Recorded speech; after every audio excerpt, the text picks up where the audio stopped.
Welcome to Free Beer Friday's May Equipment Giveaway Show. This month we're giving away a FermZilla, and we've got 8 great reasons why you should consider a FermZilla.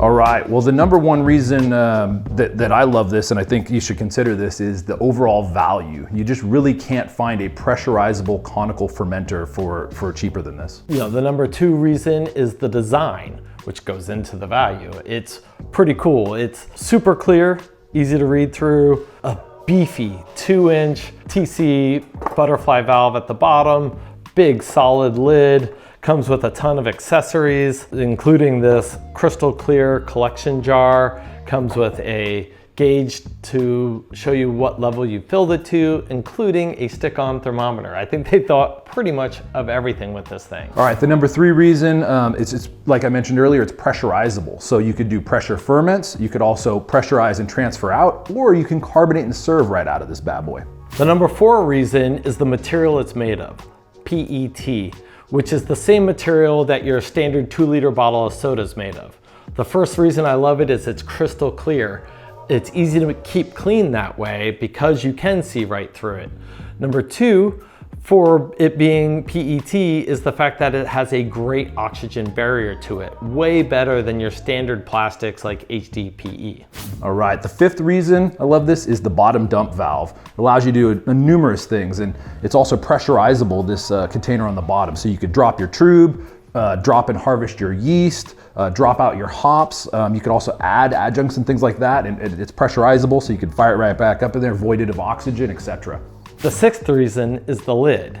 It comes as a 2-piece, and this piece can be changed out. What's cool about it is they sell accessories we're gonna go over in a little bit, but this basic lid can be drilled out to accommodate those, or you can simply swap it out, but it standardly comes with one lid and one with a grommet for your airlock and a PRV for safety. The 7th reason this thing is awesome is it's lightweight. You know, it's plastic, so it's got these great handles. You can lift it up. It's not heavy, not stainless steel, not glass. So if you drop it, you're not gonna break, just lightweight. Love that. All right, and the 8th and final reason you should consider this is the accessories that it comes with. The ones you see in front of me are just part of our standard kit we sell, the FE116.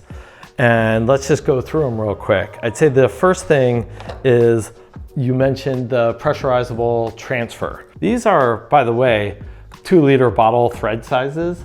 So you can actually use these as carbonator caps as well, which are pretty cool. And then on one side, we put in the float.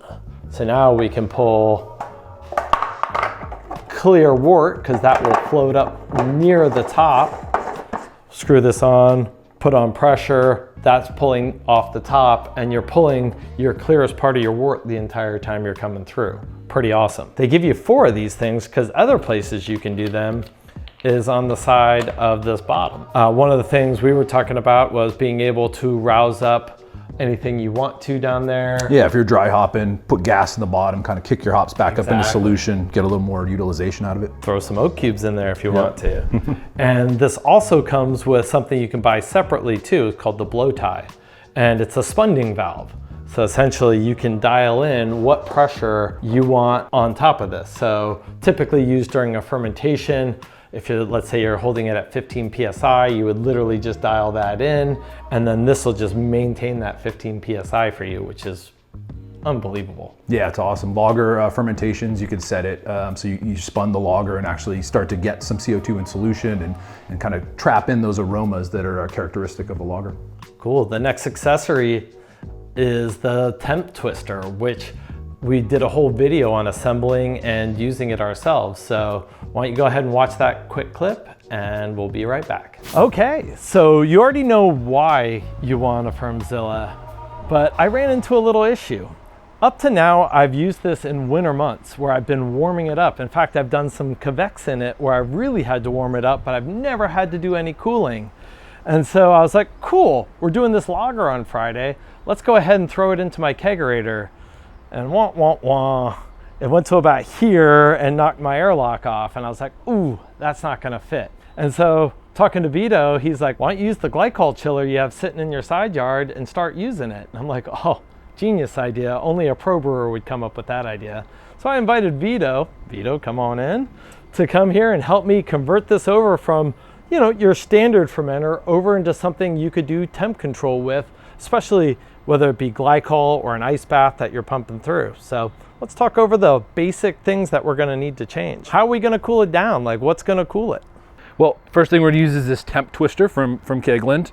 So we'll install this here shortly. You can either drill into this or there's a cap that's made for it. So the lid that comes with it comes with preset holes that you could drill out to be able to insert this on there. But they make it even easier for us lazy people, and they sell a cap designed for it. So we're gonna go ahead and use this cap because it'll be way faster and easier. But we're gonna assemble this on and we'll go in fast motion to not waste your time.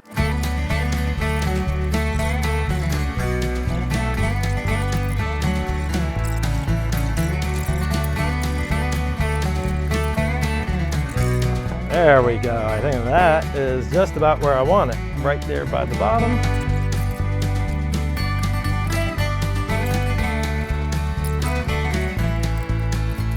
Okay. So let's go over the basics of why we've set this up like this. We played around a lot with the height of the coil to make sure as much of the coil is inside the liquid. The 5-gallon mark is right around here on this unit, so we'll come in with about 6. Anything more and it would be way above that liquid line, not being effective. At first, Vito and I were arguing, as you saw, over where this temp sensor should go. Technically it's this guy, and ideally he and I both wanted it away from that coil so it's not as influenced by that coil. However, because we're going to be pumping cold liquid through here and it's going to be exchanging, when it gets cold enough and says it's cold enough, it's going to turn off, and that's going to quickly turn back warm again, or as warm as the word is, and give it a positive reading again. So I'm pretty confident it will do well where it is. We'll also be able to use our handy dandy little stick-on thermometer to tell us where we've gotten to. So the last thing we have to do is to cut these down, because this is a little bit unruly for how high all this is. So the very last thing I forgot, which as you learned earlier is a very cool feature of the FermZilla, is these pressure kits put on that floating ball onto your liquid outside. And you just go ahead, slide it all in here, and then we'll cut down these posts and we'll be good for fermentation.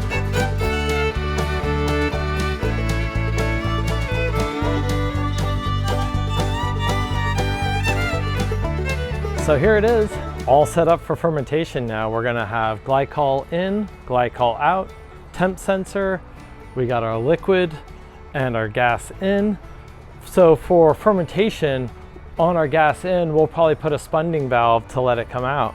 But let's give them a little peek of what's inside in this nice jacket. And this is a really nice jacket they make for this. Well insulated and pretty easily comes over and just makes for a great fermenter. So in the next video, we'll be setting up the glycol unit and go through the ins and outs of that. So Vito, thanks for helping me set up the monthly giveaway of the FermZilla. Yeah, no problem, always a pleasure, but I feel like we need a little more. Well, I don't think we can talk about the FermZilla without talking about its little brother, the All Rounder. And this thing's pretty amazing for the price because it's even over half the price of these things. And you get almost most of the value out of it. Same exact size that it'll hold, still pressurizable. Pressurizable, yeah. Still the same material, same exact lid, same exact accessories that can go on the top of it, not on the bottom, of course. It also comes with your volume markers and a thermometer strip. One of the things that I like about this too is that it's shorter, so you can get it in a kegerator, you know, most of your kegerators, so you can use that to control your fermentation temp. Totally true. We tried to put this guy in our kegerator and it didn't fit, so thusly we put the temp twister in there and this guy would have fit just fine. Yep. So tell you what, we'll give this to the grand prize winner and we'll give one of these to the second place winner. Wow, Chris, that does sound awesome. Woo! So if you want to win, go to morebeer.com/freebeerfriday and enter the monthly giveaway. Be sure to tell your friends and get more entrances this time. So have you used the FermZilla All Rounder? We'd love to hear about what your experience has been. Head down to the comments and let us know what you think. The thing we love about Kegland is they're always improving. We send them feedback all the time and they're getting it directly from their customers too and constantly improving. Yeah, and if you don't have a FermZilla All Rounder, let us know what type of fermenter you're using. Let us know in the comments. We'd love to hear. Okay, so this week's kit of the week is ObSession IPA, which oddly enough isn't even an IPA. Yeah, it's a session IPA, so it's a lower ABV, but it's got all the hops of an IPA. It's crushable, great for the summer months. Yeah, it's perfect time to be brewing it now, so on those hot summer days when you gotta mow the lawn, it's perfect drinking. To win, go to morebeer.com/freebeerfriday and enter the weekly giveaway. Thanks for watching. See you next Friday. Cheers.